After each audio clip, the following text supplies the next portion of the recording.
He had already invaded Poland. That was the moment when Hitler was finally confronted. How many chances was that? How many chances did Hitler get? A lot, my friends. A lot. And speaking of Hitler, here's a funny little fact. You see, there's this very popular series of books in Russia where there's this time traveler who goes back in the past and changes that past to suit the Russian imperialist agenda, of course. And there's one particularly interesting book called Comrade Führer, where a Russian goes back in the past to the times of before World War II, just before World War II began. And you see, there's something funny that happens there, because usually in these time travel experiments, the person goes to the past to kill Hitler, right? I mean, we want to rid the world of Nazis. That's what the Russians are saying. But in Comrade Führer, that's not what they do at all. They don't go to the past to kill Hitler. They go to the past to make an alliance with Hitler. They go to the past to make sure that the Soviet Union and Nazi Germany never fall out with each other. And that they together beat those evil Anglo-Saxons in Britain and in the United States of America. For those who think that this country is completely neutral, that this country, Russia, doesn't care about the United Kingdom, wake up. Because you may feel like you're neutral to Russia, but the Russians most certainly do not feel neutral to you. At the end of the day, that's what truly matters. Because if you are attacked, you don't have a choice to go for peace or to go for war. That choice is removed from you when you are attacked.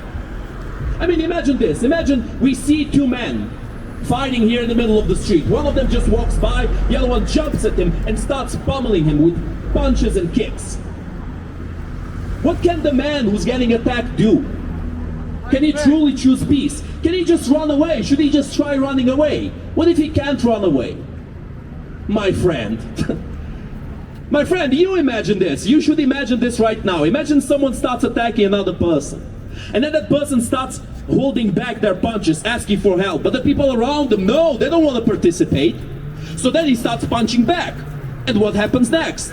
Then these appeasers, these peaceniks, they're going to jump in and say, no, you can't be fighting back against them, then you're just as bad as he is. Now I'd like to ask anyone. Now my friends, is that a situation that's logical in any way, shape or form? It's not. When somebody is attacked, they don't have a choice to not have that fight. I mean, they might try to escape, but Ukraine cannot run away. A country cannot just grow legs and walk away from another country. If it were capable of that, Ukraine would have done so long ago. But it's impossible. And then guess what? There's a man. A lot of Ukrainian refugees fled Ukraine because the Russians never shy away from striking civilian targets. Now, exactly the same people who don't want Ukraine to receive military aid, those are exactly the same people who start moaning about Ukrainian refugees. Oh, but how come they come here? We have nothing to do with this. Let them fight with exactly the weapons that they forbade them from receiving. Now we see the hypocrisy. Now we see the lies in this mentality, this Russophile mentality of trying to excuse Russia when they commit genocide and trying to persecute the Ukrainians when they fight for their survival. It's very clear, really. All it takes is just some basic understanding of the situation and some basic understanding of Russian history. And I'd like to end with this, my friends. We must never forget about the Molotov-Ribbentrop Treaty. You know, ask any Polish person, and they're never going to forget about it. They're always going to know it. If they don't know it, they might not be Polish at all. Because this is one of the worst things that has ever happened to Poland. And this is why the Polish stand with us in this cause. The Molotov-Ribbentrop Treaty was a treaty between the Soviet Union and between Nazi Germany. You disagree? That was a love letter between Soviets and the Nazis. Well, indeed, they made a treaty to split Poland in half.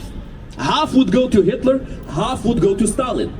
And this, my friends, in the face of all of this, we have the Russians saying, oh no, we oppose Nazis, as they began World War II at the same side as the Nazis, and only switched sides when they were attacked.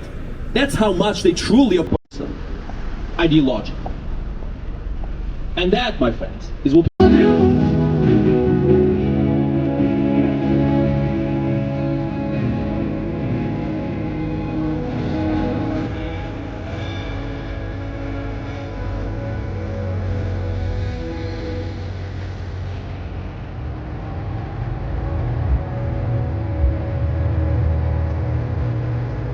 II at the same side as the Nazis, and only switched sides when they were attacked.